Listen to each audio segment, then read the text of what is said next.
Blessings. Welcome to today's Law Enforcement Daily Devotional. We're in Job. Today we're in Job chapters 4 through 7. So let's hop into it. Chapter 4. Well, let's recap yesterday.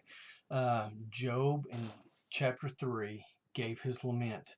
So here we see his friend Eliphaz give a response. And today it's just between Eliphaz and Job, back and forth. So these are the only two characters that we see today. But Eliphaz answers Job's lament. And Job, if you can read this and kind of tell, Job's not expecting anyone to answer him. He's throwing some rhetorical things out there, and it's not so, hey guys, can you give me some feedback on this? It's very much like what Peter did at the Mount of Transfiguration when Jesus is there with Moses and Elijah.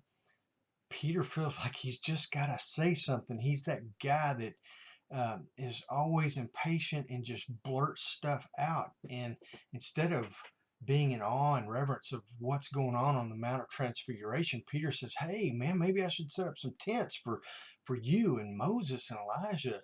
And as he's speaking, God interrupts him and says, this is my son in whom I am well pleased. Listen to him. It's almost like saying, Peter, be quiet. This is not your time to speak. That's kind of how I feel about Eliphaz's response here. He should have just been quiet. There was no reason or need for him to interject any of the things that he says into the situation, but he does.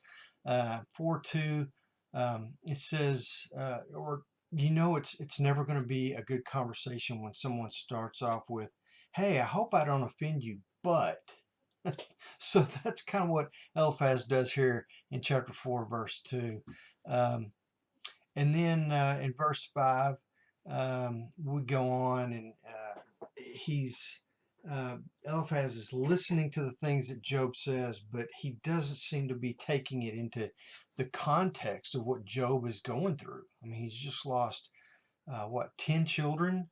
7 sons and 3 daughters are dead. He's lost all his worldly possessions. He's lost his health. And so, you need to let him lament. It's part of the process. But Eliphaz does not take any of that into consideration and immediately starts kind of accusing him of saying, hey, you know what? You're reaping what you sowed.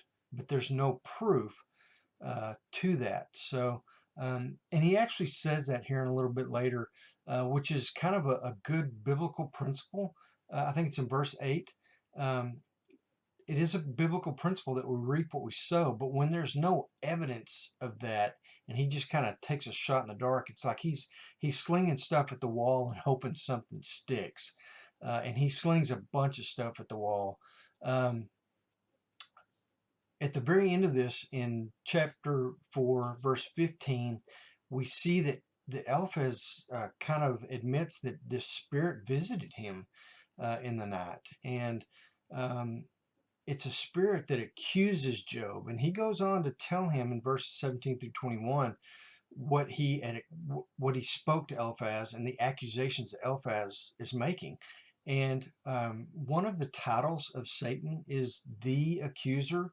And since all these are baseless accusations, or not baseless accusations, but they're all accusations, it leads me to believe that this was not a good spirit that visited Eliphaz and put these thoughts in his mind that made him start reacting this way. Going on into chapter 6, Job insists that it is God who has inflicted him with all this pain, and he's right. It's kind of like when David sinned with Bathsheba and he slept with her and he killed Uriah. Well, in Psalm 51, David says, O Lord, against you only have I sinned. Recognizing that all sin affects God. It's not just about, who we're around. It's God. When you sin, it's a rebellion against God. And David acknowledges that. And right here, Job acknowledges that as well. Job's basically saying, God, all justice is yours.